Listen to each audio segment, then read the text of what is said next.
Assalamu alaikum wa rahmatullahi wa barakatuhu. How are you all doing? Alhamdulillah, mashallah. I have to say this. You all are sitting so properly, mashallah. It's truly impressive.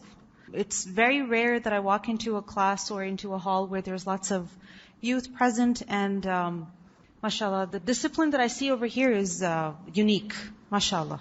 So, good job, mashallah. How's your summer going? Did it just start? Your summer break? Yeah?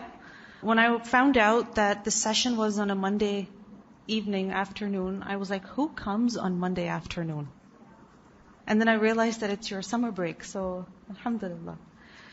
Okay, so inshallah we'll talk a little bit about something very special, inshallah, and I want this to be an open session, alright? So I want you to participate. I'm going to ask you questions, and these questions are not going to be rhetorical. These questions are going to be real, and I expect you to answer, inshallah. And feel free to answer. Just raise your hand, and inshallah I'll ask you. Is that clear? Yeah? And if something doesn't make sense to you, alright, then feel free to ask, inshallah. Okay. أعوذ بالله من الشيطان الرجيم. بسم الله الرحمن الرحيم. والصلاة والسلام على رسوله الكريم.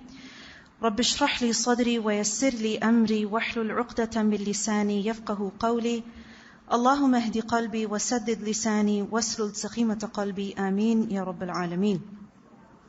Okay, so my question to you is, what is it that makes a person good? What is it that makes a person good? Like when you think about a good person, what qualities do you think they have? Go ahead. Okay, good. Kindness. What else? Yeah? Okay, very good. There's internal satisfaction. Great. Honesty. Very good. What else? Go ahead. Yeah, go ahead. Humanity. All right. What did you say? Honesty. All right. Very good. Humility. MashaAllah. That's good. One more. Yes, go ahead. Excellent. A smiling person, or a person who makes good facial expressions so that people don't feel averse to them, rather they feel welcome.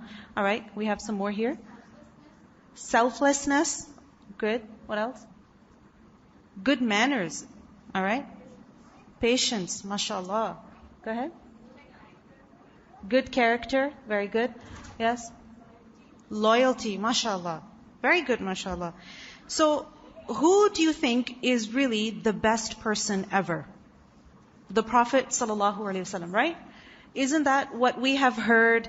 That's something that we have been told again and again. Even in the Quran we are told that the Prophet ﷺ's character is the best, right? وَإِنَّكَ لَعَلَى خُلُقٍ عَظِيمٍ. That you are upon the great, meaning the best character, right?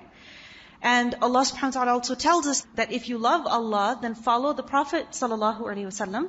And when you will follow him, then what's going to happen? Allah will love you. Right? So a person only becomes lovable by Allah subhanahu wa ta'ala when they follow whose example?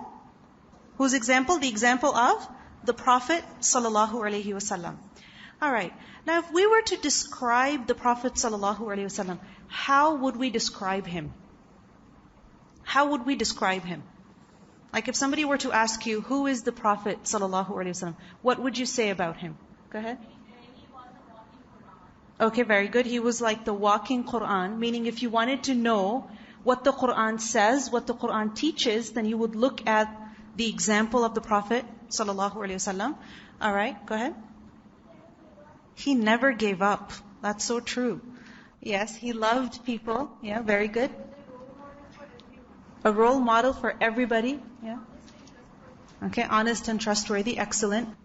Now, you see there were people who were very, very close to the Prophet ﷺ.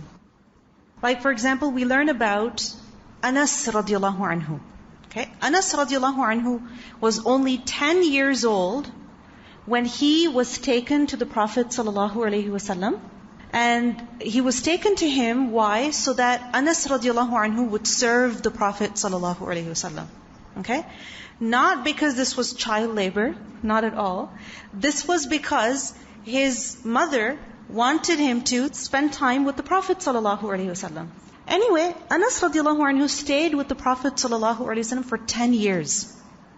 Very close to him. He would serve him food, he would go places with him, he would also travel with him. So, Anas radiallahu anhu described the Prophet ﷺ in 3 terms. And inshallah, our focus today is going to be on these 3 descriptions. So if you have pen and paper, you might want to write these down for yourself. So the first description that he gave about the Prophet ﷺ was that he was أحسن الناس. أحسن الناس meaning he was the best of all people. There was no one better than him. Secondly, he said that he was أجود الناس. أجود الناس meaning he was the most generous of all people. So there was no one more generous and more giving than him. And thirdly, that he was أشجع الناس, meaning the bravest and the most courageous of all people. So there was no one that was more bold and more courageous than him. Sallallahu alaihi wasallam. So these are the 3 things that we're going to be talking about today. The first thing is going to be beauty. Alright? The second thing is going to be generosity. And the third thing is going to be bravery. Alright? What are the 3 things? Somebody raise their hand and tell me. From this side, go ahead. Okay. Now, these 3 descriptions actually have been described as the principles of good character. Meaning, if you really want to see whether a person is good or not, actually forget about other people. Let's look at ourselves. Right? If somebody, were to describe you, you would hope that they describe you as a good person. Right? So, if we want to know whether we are really good or not, what are the 3 things that we need to check? These are the 3 things that we need to check. Okay, so the first thing is that he was أحسن الناس, the best of people. Now, remember that ahsan, meaning the most excellent or the best, this is both in physical appearance and also in one's personality, in one's character. So this is in surah and in seerah. Now if you think about it, we put a lot of emphasis on just looking good. And when it comes to our behavior, we sort of neglect that. When it comes to looking good, we want to make sure our hairstyle is great, right? We want to make sure that even our glasses are perfect. If we are, matching our, shirt with our pants or whatever it is, we're so conscious. And the older we get, the more conscious we become. Isn't it? Have you ever seen your baby pictures or pictures from when you were little? Have you ever been embarrassed about what you were wearing? So if you see any picture like that, you're like, please mom, just hide that away. I don't want to ever see that. Right? Because you're so embarrassed about the color combination or the nature of, or the style of the clothes that you're wearing. So as we grow older, we become so conscious about how we look before others. We become so conscious about our physical appearance. But then we also go to another extreme, which is that when we start focusing on improving our character and our religiosity, we completely neglect our physical appearance. So we see that the Prophet ﷺ was good and beautiful physically and also in his character, in his manner. Now, a person might say, well, maybe the Prophet ﷺ was, really beautiful in his physical features, right? And you say, well, when I look at myself, I don't think God made me beautiful. People say these kind of things. We think these kind of things, right? Now the thing is, we don't have any control over the shape of our lips or the size of our nose or maybe our height or the way our eyebrows are and things like that. We don't have any control over that. But what we do have control over is what? When it comes to our physical appearance, what control do we have? Over what? Yes? I'm not talking about behavior, I'm talking about our physical appearance. What control do we have? Go ahead. Okay, good. Our clothing, what we choose to wear. And for that, think about this. sometimes something looks really good and that's why we love to wear it. Or because it's really expensive, it's a fake Supreme shirt maybe, right? Or a hat or something. So we just want to wear it again and again and again. And we know that once it goes into the wash, it's going to get destroyed. So we are more focused on the appearance rather than the cleanliness. You understand? So remember, the Prophet ﷺ was not just beautiful in his physical features. He also made himself presentable and clean and neat. Meaning his body was not a source of annoyance for the people around him. His body was actually a source of delight and comfort for the people around him. Now think about this. How frequently did the Prophet ﷺ clean his mouth? How frequently? Yes? Yes, before every salah, right? And he wanted to emphasize that before every salah, people should clean their mouth. So now we need to think about this. How often do we clean our mouths? And then sometimes we've had this, kachumar salad, right? With the raw onion, right? And then we have onion breath. And then we're talking to people and people are getting annoyed by that onion breath. The Prophet ﷺ was not like that. You know what happened with him once? Somebody sent him a dish of vegetables. And when the Prophet ﷺ received that, he returned it. He sent it back. So the people asked him that, what's wrong? And he said, there's garlic in it. And I cannot eat it because I speak to the one that you don't speak to. You know who he was talking about? Jibreel, right? So think about it. The Prophet ﷺ didn't just have beautiful features, he also took care of his appearance. He ensured that his breath was not bad. He ensured even that his clothes did not smell. Aisha radiallahu anha, she says that once there was this black shawl, that she got for the Prophet ﷺ. And when he wore it, it actually looked really beautiful on him. And he also liked it. But what happened is that after a few days, that shawl began to smell. So you know what the Prophet ﷺ did? He got rid of it. Why? Because it was such material that could not be washed, so he could not wear it again basically. But he could choose to continue to wear it because it looked good. But he didn't do that. He didn't want the smell. So when we look at the physical appearance of the Prophet ﷺ, he was indeed very beautiful and he took care of his physical appearance. And then when it comes to his character, how was his character? His personality. That was also beautiful. That people felt safe around him. People felt safe around him. Do you know any people that, the moment you sit with them and you start talking to them, you know you're going to be attacked? Or you know that you're going to be picked on, you know that you're going to be made fun of, or you're going to be judged, or you're going to be criticized, or you're going to be yelled at. Do you feel that fear anytime? Yeah? So the Prophet ﷺ was such that people felt safe around him. And Anas radiallahu anhu, remember that 10-year-old companion? He said that I stayed with the Prophet ﷺ for 10 years and he never scolded me. He never scolded me. So now that we have discussed a little bit about the physical, appearance of the Prophet ﷺ, that how it was beautiful, he made himself presentable, and he also emphasized on his personality.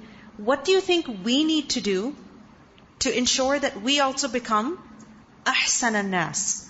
What are some things that you can take for yourself? What are some changes that we can bring in ourselves to make sure that we also become from the best of the people? What are some things that we need to do? Go ahead. Okay, good. Being polite, alright. Being careful about our cleanliness. That is very important. The thing is that when, of course it's hot, of course we sweat, of course, we're out of the house all day and things like that. But we cannot neglect our body. And it's doable. And the thing is that any person from whom you get, hurt, whether physically or emotionally, you want to stay away from them.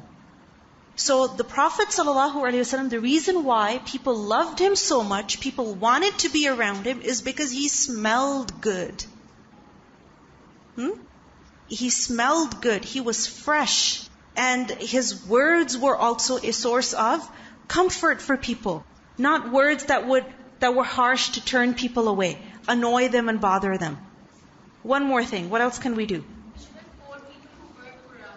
Very important. That we should not be harsh with the people who work with us. Right? Very good. All right. The next thing is, the second principle of good character is generosity. Generosity. The Prophet ﷺ was ajwad an-nas, the most generous and the most giving of people.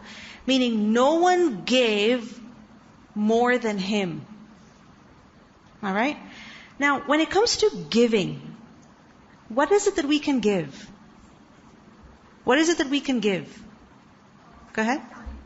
Okay. That means that giving is not always in the form of money. Or even in the form of material things. Right? Or in the form of tangible physical things. Giving can also be in the form of immaterial or intangible things. Right? So, giving our time, alright? MashaAllah. Giving our smiles. Alright. Okay, very good. Giving our knowledge. Excellent. What else can we give? Okay. How is it that we give our time to people? Spending our time with them. What does that look like?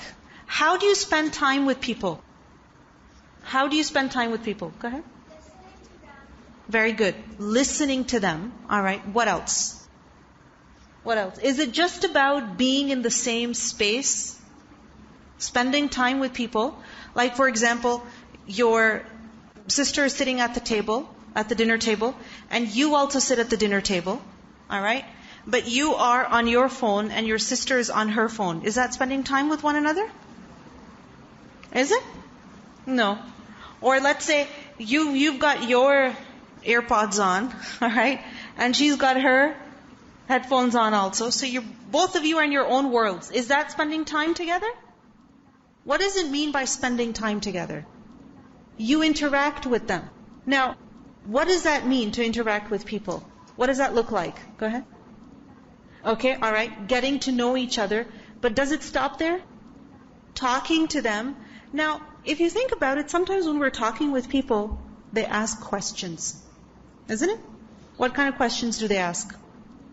Sometimes personal questions. But when it comes to family, for example, like let's say your mom or your dad, they ask you questions. Questions like what? Questions like what? Okay, how was school? Do they ever ask you, what app is that?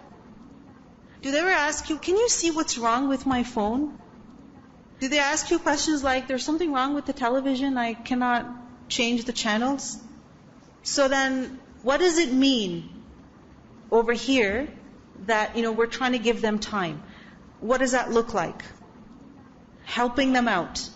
So remember, giving time does not mean, Mom, I was sitting with you for the past half an hour, but I was using my phone. That's not really giving time. So, the Prophet ﷺ was the most generous of people. So he gave material, financial help, and he also gave immaterial, the non-tangible things. Like for example, like our brother mentioned, he gave smiles. Smiling at people is a form of giving. What about forgiveness? Forgiving people, is that a form of giving? Yeah, it is a form of giving. Remember that, the word that's used in the hadith, that he was ajwad an-nas, the most generous of people, Jud. Right? Jud is to give, but it is to give without being asked. Understand? Jud is to give without being asked. Because when someone's asking you for help, they really have to, it's not really dignified, right? To ask for help. It's almost embarrassing to ask someone for help. So, Jud is that you recognize someone's need and you give them what they need before even they ask you.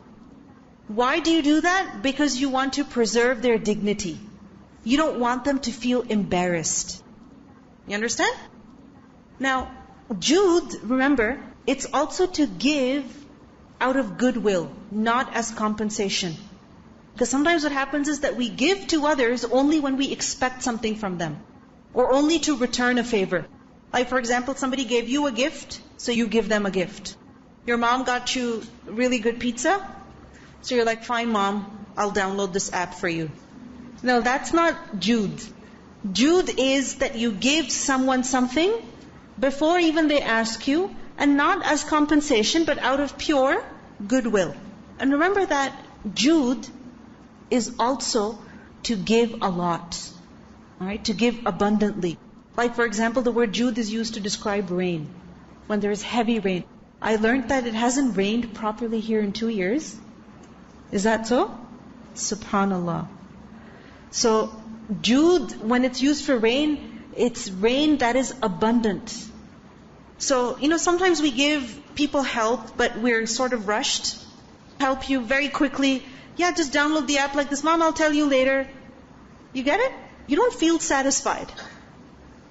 So, when you give someone liberally, when you give someone generously, so they feel satisfied, this is Jude. Now, when we look at the manner of the Prophet ﷺ, he was truly someone who gave a lot. Remember that there's 3 types of people. Okay? There are people who are givers. They're focused on giving. Whether someone gives them or not, they're just concerned about giving. And then there are people who are takers. Who are takers? What's their focus on? What can I take from here and what can I take from there? What can I take from this person and that person? They're not concerned about giving, only concerned about taking. And then there are also matchers. Who are matchers? I'll give you only as much as you give me. And I'll give you only when you give me. And a lot of people are matchers. But when it comes to these 3 types of people, who do you think is successful? It's actually the givers. They actually did a study on students that were studying medicine. And what happened is that they observed that in the first year, the students that appeared to be givers were performing the best or the worst. Okay? In terms of their studies, they were either at the top or they were at the bottom. Students who identified as givers. But then what happened is that by their final year, givers were all at the top. Why? Because when you start giving, when you focus on giving, what happens is that you suffer some kind of loss. But when you give, you create a culture of giving. As you create a culture of giving, what happens is that ultimately you benefit. So the Prophet ﷺ was a giver. Alright? And when it comes to the giving nature of the Prophet ﷺ, how exactly did he give? How giving was he? If you were to describe how the Prophet ﷺ gave people, what would you say? How generous was he? Okay, let me give you an example. He never said no. He never said no. So if someone asked him for something, he never refused. Can you think of an incident, a story from his life where somebody asked him for something and he didn't refuse?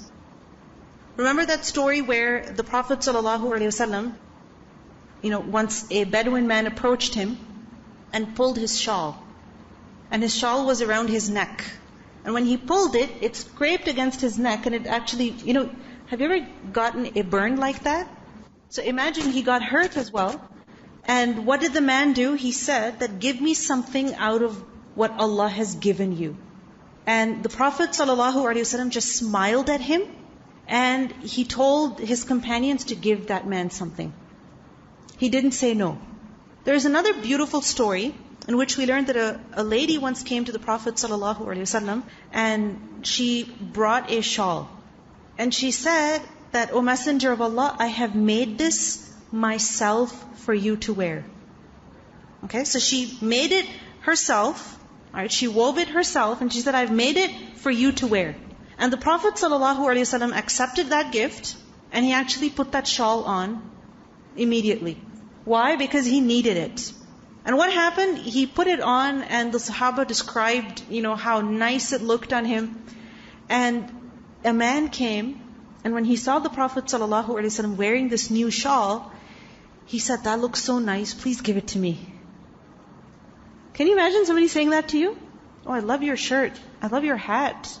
Can I have it? I love your phone. Can I have it? Can you imagine? So this man said, please give it to me. And the Prophet ﷺ, he actually gave him that shawl. He went home, changed and sent it to that man. Now what happened is that man got in a lot of trouble. People said, why did you ask the Prophet ﷺ? Because you know that he never says no. He never refuses. And he said that I only asked for it because I wanted it to be my kafan, my shroud, when I'm buried.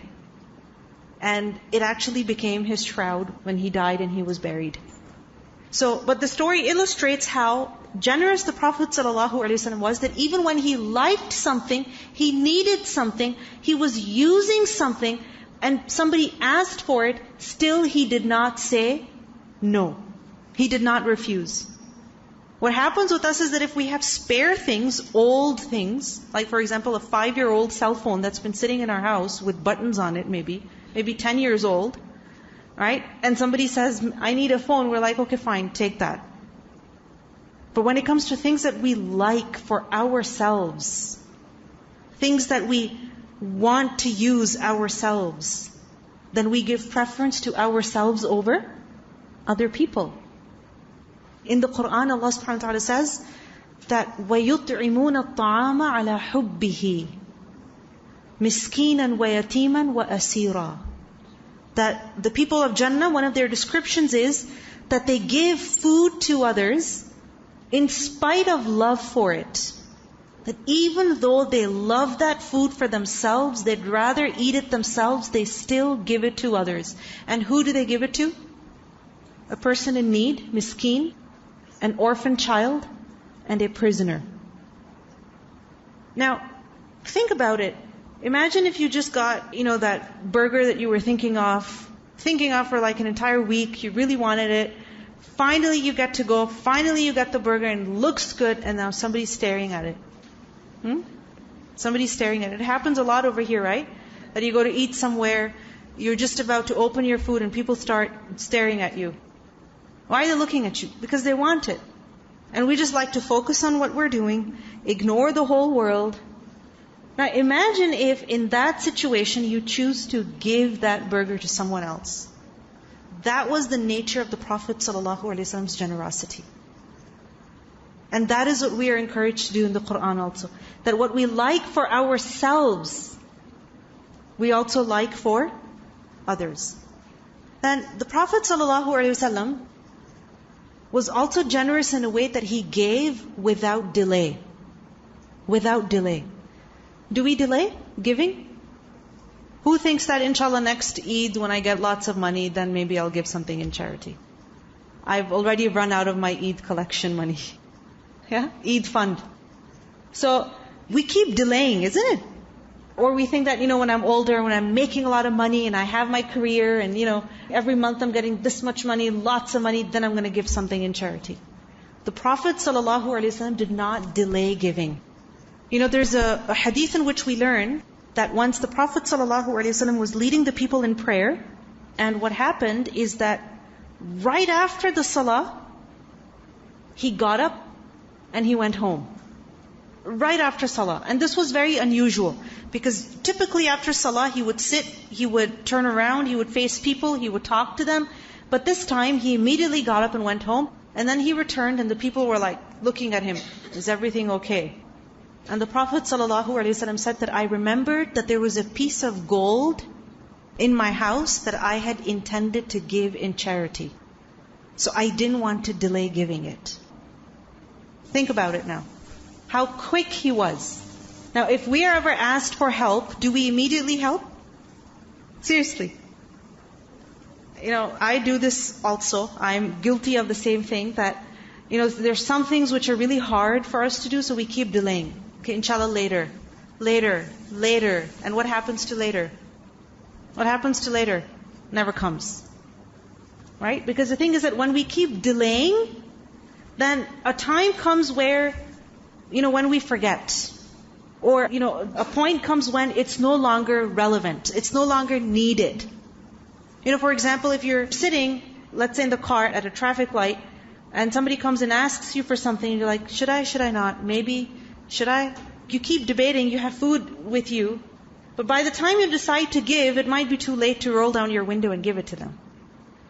So, the Prophet ﷺ gave without delay. And the Prophet ﷺ did not spare anybody. Meaning, he gave everybody. When we give, are we selective? Yeah? How are we selective when it comes to giving? Who do we prefer to give to? Who do you like to give gifts to? Or give anything to? Which kind of people? Okay, people that we love. And the people that we don't exactly get along with, what happens to them? Like, no, this person never. Absolutely not. The Prophet ﷺ did not spare anybody. He gave to everyone. And, the companions described his generosity as the fast-blowing wind. Okay? Think about this. When the wind blows, alright, and it's fast, what does it hit? What does it touch? Everything. So much so that you can even feel it inside your ears. Isn't it? So, this is how the Prophet ﷺ's generosity was. That everybody benefited from him. Whether they knew him personally or not. Whether they were related to him or not. Whether they were his friends or his neighbors or not. Everybody benefited from him. And the Prophet ﷺ's generosity was also such that he gave people without even people asking him. And this is something really, really important. Because generally what happens is that, when we find out that somebody needed something from us, we're like, but they never asked me. Right? Like for example, you realize that your mom's really upset. Why is she upset? Because there was so much work to do and nobody helped her. She never asked me. Has this ever happened? Yeah? So, we're very quick to say, but nobody asked me. The Prophet ﷺ recognized the needs of other people. For example, we learned that Aisha radiallahu anha said that at home, كَانَ فِي مِهْنَةِ أَهْلِهِ. He used to serve his family. At home, the Prophet ﷺ would serve his family. But when it comes to us, we like to be served at home. Right? Like for example, we want that food should be brought to us, or we want that water should be brought to us, and we should not even have to put the dishes away. And the Prophet ﷺ would serve his family. So when you serve your family, even if it is by bringing them a glass of water, this is actually following the sunnah if you have that intention. It's a form of generosity. And, Abu Hurairah radiallahu anhu, we learned that 3 years of his life he spent in Medina, following the Prophet ﷺ around, learning from his example, and learning his teachings. And he sacrificed everything in order to do that. And so often Abu Hurairah radiallahu anhu would have nothing to eat. Nothing to eat. And when the Prophet ﷺ would see him, he would recognize his hunger. Right? He would recognize his hunger. And we see that once the Prophet ﷺ was going somewhere with his companions, and some people came. And these people, when they came, they looked visibly poor. They looked weak, malnourished. They looked poor. Their clothing, their belongings, everything was so meager that, their poverty was very, very visible. And the Prophet ﷺ began encouraging the companions that whoever has an extra, this item, then he should give it. And whoever has an extra such and such item, then he should give that. So, he didn't wait for people to beg. You understand? He didn't wait for people to ask him. He saw the need and he gave it. A lot of times people don't feel comfortable asking for help, right? But you see them struggling. So, save them the embarrassment of asking and offer help anyway. I remember once we were traveling and as we were just boarding the plane, we saw this lady. She had a baby in her hand. She had a huge backpack, with all the baby stuff. And then she had a car seat and a stroller. Okay, and the baby was such that she couldn't really put the baby down. The baby was not old enough to stand or walk. And she had to fold the stroller. She had to put the car seat away. And she had all of this stuff. And she was struggling. Holding the baby in one hand and trying to fold the stroller with the other. She was struggling. So, my husband, he saw her. We were together and he's like, "Do you need help?" And she's like, "It's okay." And my husband just took the stroller and he folded it and he put the car seat away. So the thing is that sometimes you even ask people, "Can I help you?" And they're like, "No, it's okay." Don't ask. Don't ask. Because again, if you're asking people, they might feel embarrassed to say yes. If there's something that you can give, if any form of help you can give, take the initiative. Then we also see that the Prophet ﷺ didn't just give money or food to people when they needed it. He also gave advice. Good advice when people needed that. Now, there's a very interesting story that we learn about. There was this woman, Barira. She was a slave woman and she was married. Her husband was also a slave.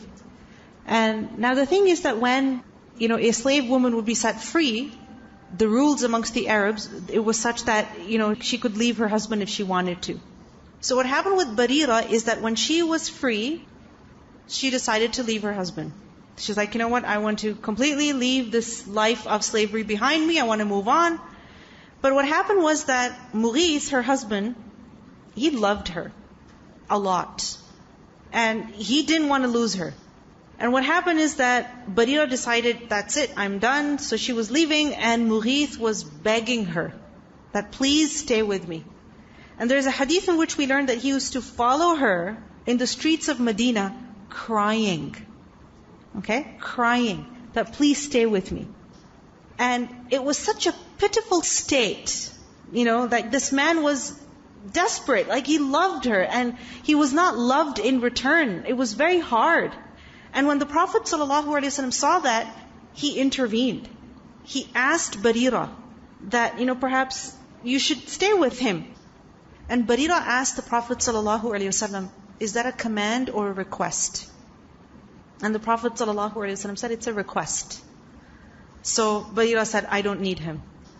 Meaning if you command me, I'll stay with him. But if you're just requesting me, then no. But you see, the Prophet ﷺ understood, he recognized the pain that this poor guy was going through, and he intervened. And what happens many times is that we see people, going through different, types of emotional trauma, emotional pain. Someone is being hurt by another. Someone is being treated unfairly by another. Someone is being bullied by another. And we stay quiet over there. So giving is not just in the form of giving money. It's also in the form of giving good advice. Then we see that the Prophet ﷺ, he said some words to Asma radiallahu anha. Asma bint Umays radiallahu anha, she lived a very difficult life. She was an amazing woman. What happened is that she went to Abyssinia with her husband, Ja'far radiallahu anhu. And when they came to Medina after many, many years, Ja'far radiallahu anhu passed away in one of the battles. And now Asma radiallahu anha was a widow. She had 3 little children. And you can imagine the pain that she was going through. And the Prophet ﷺ taught her. He said, shall I not teach you words that you can say when you're feeling anxious? Do you feel anxious? Yeah? Are there any times when you feel anxious? Maybe before an exam? Yeah? So the Prophet ﷺ taught her words to say in anxiety. Would you like to know what those words are? Yeah? Very simple words. Allahu, Allahu Rabbi, la ushriku bihi shay'a. Is it long? Allahu, Allahu Rabbi, la ushriku bihi shay'a. Repeat after me. Allahu, Allahu Rabbi, la ushriku bihi shay'a. One more time. Allahu, Allahu Rabbi, la ushriku bihi shay'a. That Allah, Allah, my Lord. And remember, when you say Allah, it's as if you are calling upon all the names of Allah. Because Allah means the God, meaning the one who is truly, actually God. So if He's truly, actually God, that means He must be all aware. He knows what's going on with me. He is all powerful. He is able to, fix whatever is broken here. And He is all capable, so I can rely upon Him. Right? So when you say Allah, it's as if you are calling upon all of the names of Allah. So Allahu, Allahu Rabbi. Allah is my Rabb. He is my Master. He is my Lord. La ushriku bihi shay'a. I do not associate anything with Him. Meaning, I rely 100% entirely on Him and Him alone. So you see, the Prophet ﷺ, he empowered her by teaching her what to say in anxiety. So the Prophet ﷺ, we can see how giving he was. He was ajwad an-nas, the most generous of people. Before we continue, what are some things that you can take for yourself about generosity? Or anything you'd like to share about generosity? I want to hear something from you. Okay, very good. That there is generosity of the heart, as in giving compassion, giving love. Sometimes we're so selfish that we don't even want to say, you look nice. Isn't it? We get so stingy that we don't even want to let someone know that, the clothes that they are wearing are actually looking nice on them. Or that what they've done is good.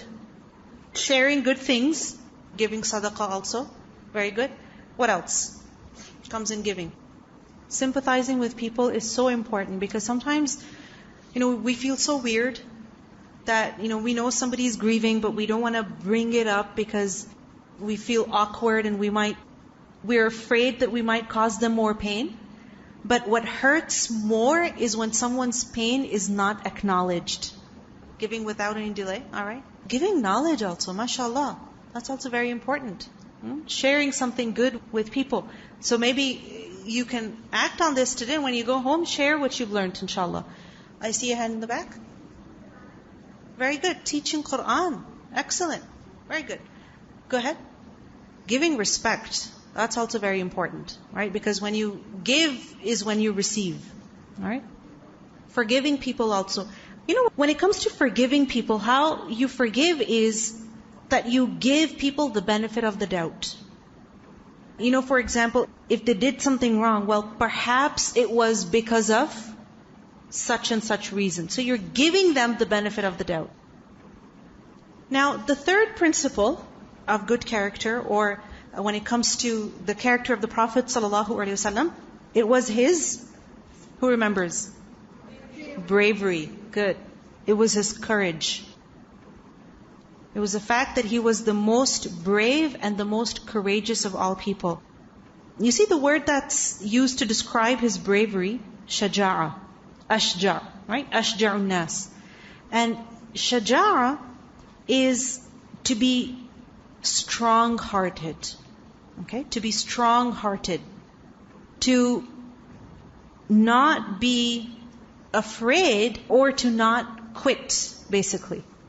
You see, sometimes we are afraid to face something, but we still have to push ourselves to take the necessary step, to face our fears.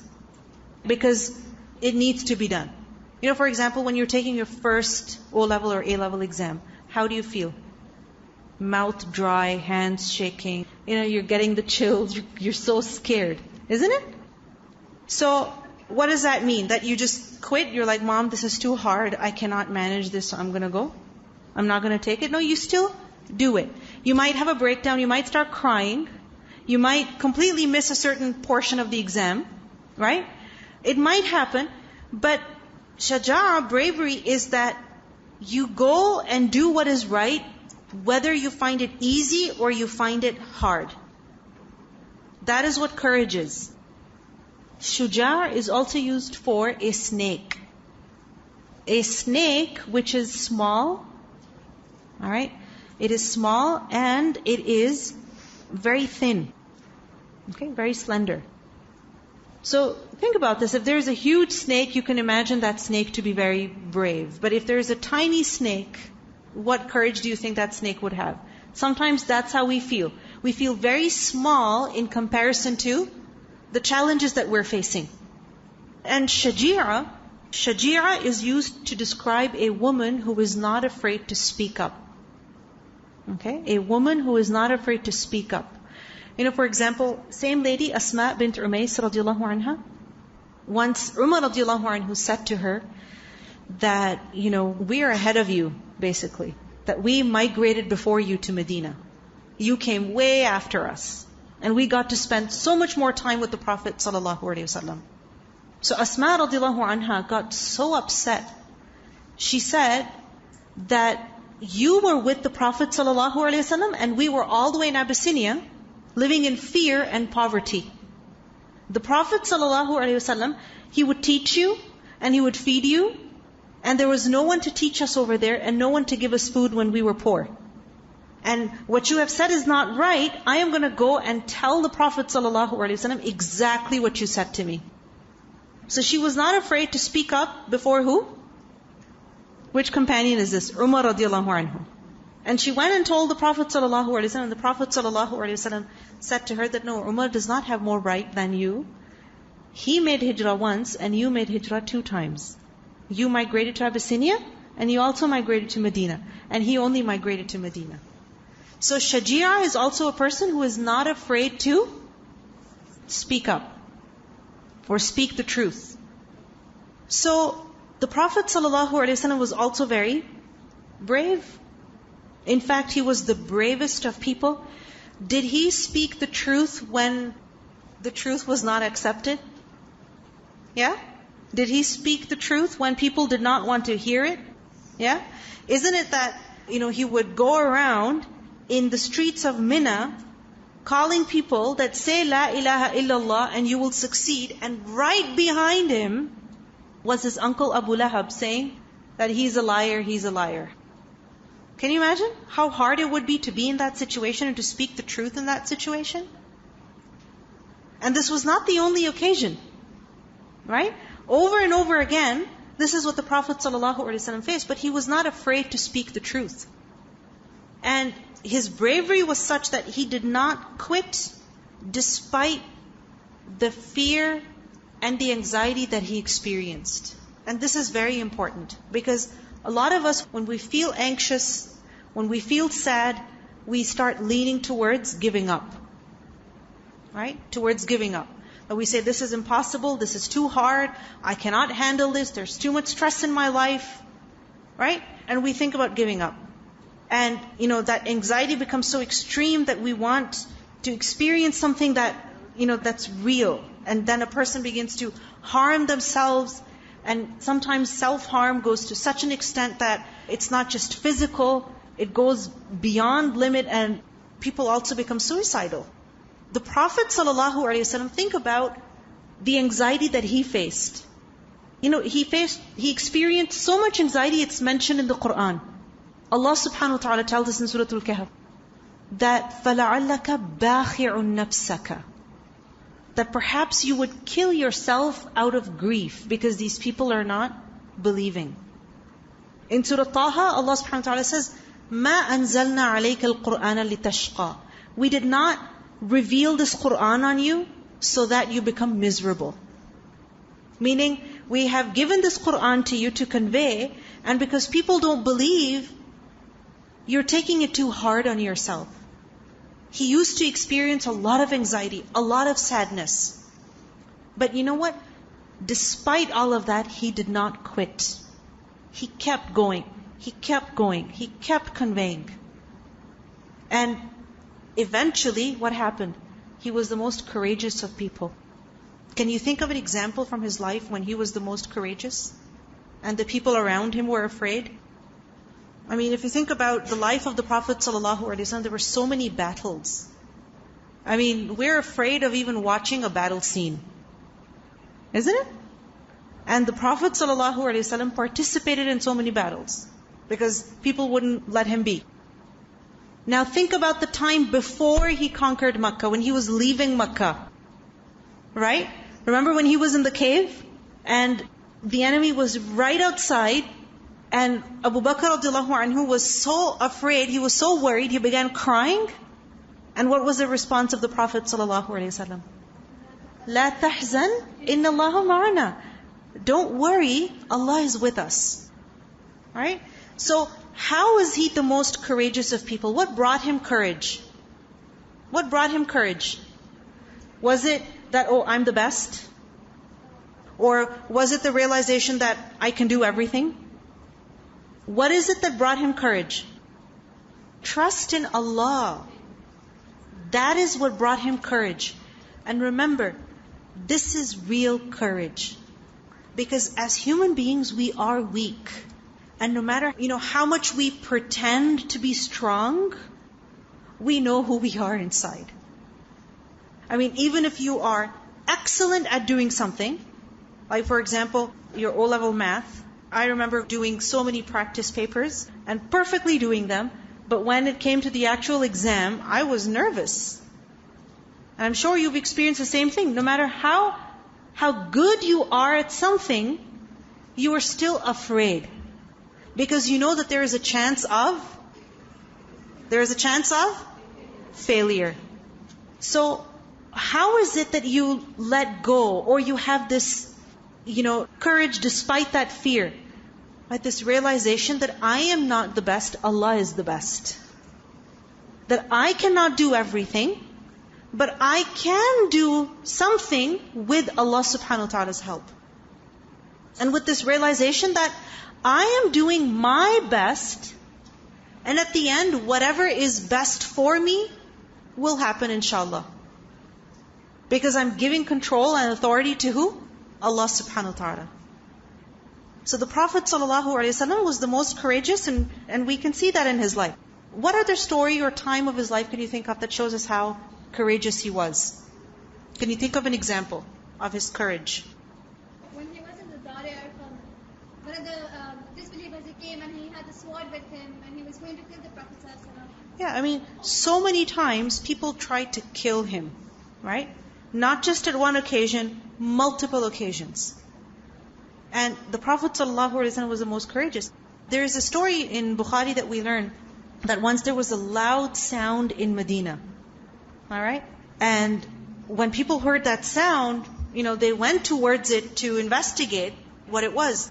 But as they went towards it, they saw that somebody else was way ahead of them. And that somebody else was on a horse. Way ahead of them. And who was that somebody else? It was the Prophet ﷺ. And you know what? The Prophet ﷺ was riding the horse, and the horse had no saddle on it even. Meaning he went so quickly towards the noise. And by the time people got there, the Prophet ﷺ told them, everything's good, you're fine. Nothing to worry about. So you see, there are some people who run away from danger. And there are other people who run towards it. Subhanallah. Not to harm themselves, no, but to protect other people. So, the Prophet ﷺ, what are the three qualities we've learned about him? He was أحسن الناس, then أجود الناس, and then أشجع الناس. Let's say that in English. What does أحسن الناس mean? The best of people, both in appearance and character. Alright? Then, the most generous, the most giving of people. Alright? Giving both material and immaterial. Right? And then, the most courageous of people. Right? And remember, courage does not mean absence of fear. Courage means that you do the right thing despite your fear. Anything you'd like to ask, any question, anything you'd like to say about what we discussed? I was wondering, you said that we're supposed to give without thinking, and you gave the example of how we're thinking about rolling down the window and giving it to the person. So does this mean that how people scam you and stuff? Okay, good point. So the question is that, we should not delay giving, all right? But then sometimes people are scamming us. They're not actually in need. They're just pretending to be in need. So should you just give them without thinking, without investigating?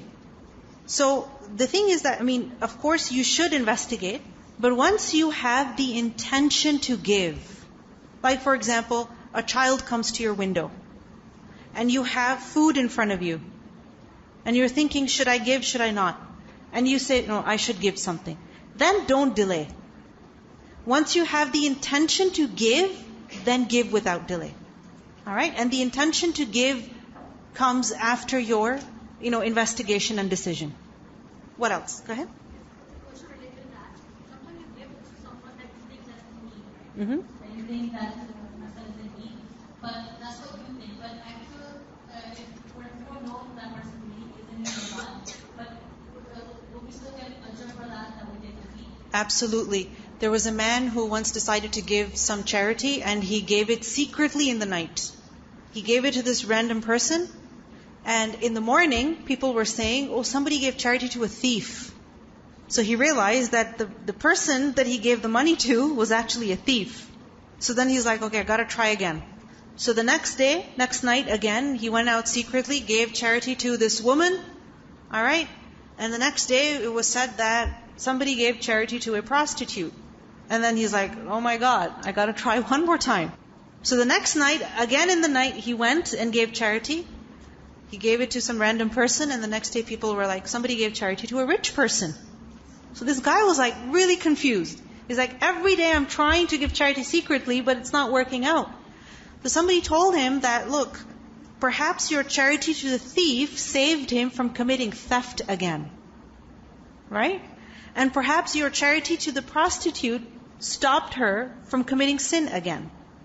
And perhaps your charity to the rich person encouraged him to give something. So remember, giving is always good. You might not see the good immediately, but it's always good. And what about people begging on the street? If we give them, then keep doing this. If we don't give them, it's no longer. I used to think that 15 years ago when I used to live in Karachi, that if you'll give them, you are encouraging them, right? So don't give it. But now that I'm here again, people are still begging because people are poor, people are hungry. So if you don't want to give money, give food. This friend of mine always keeps cookies, packets in her car.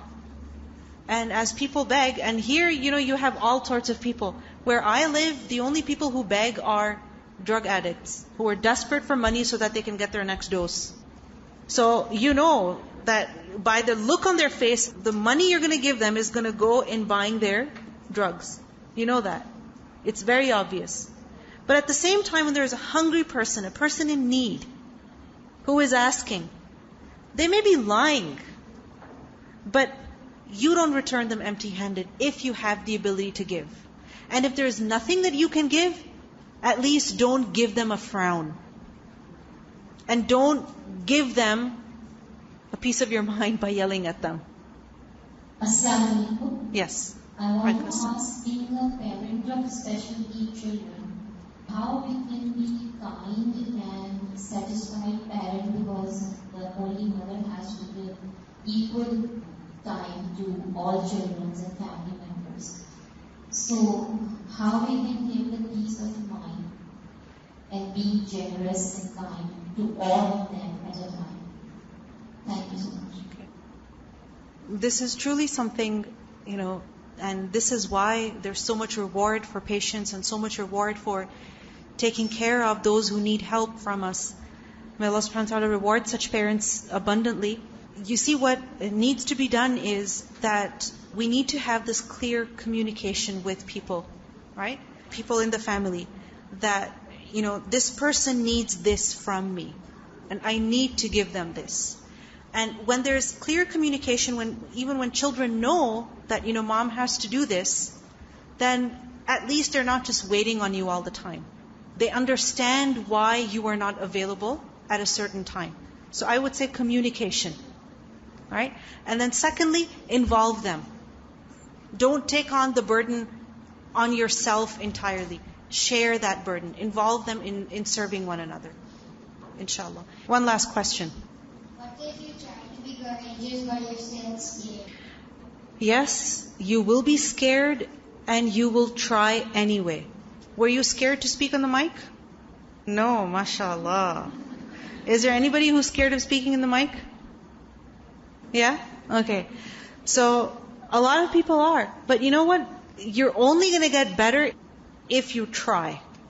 And the first few times you're going to try, your voice is going to be shivering, shaking, right? You might be shaking and you're scared. You had something else in your mind to say, but you ended up saying something else. You're going to make such blunders. So, even when you're afraid, you still try. Alright? You still try. And you might mess it up. You might not do it perfectly. But you try again. Inshallah. Alright? This is what we learn from the Prophet ﷺ. He did the right thing even when he was afraid. He did not quit. Jazakumullahu khairan. Thank you so much for your participation. Subhanakallahumma bihamdik. Ashhadu an la ilaha illa anta. Astaghfiruka wa atubu ilayk. Assalamu alaikum wa rahmatullahi wa barakatuh.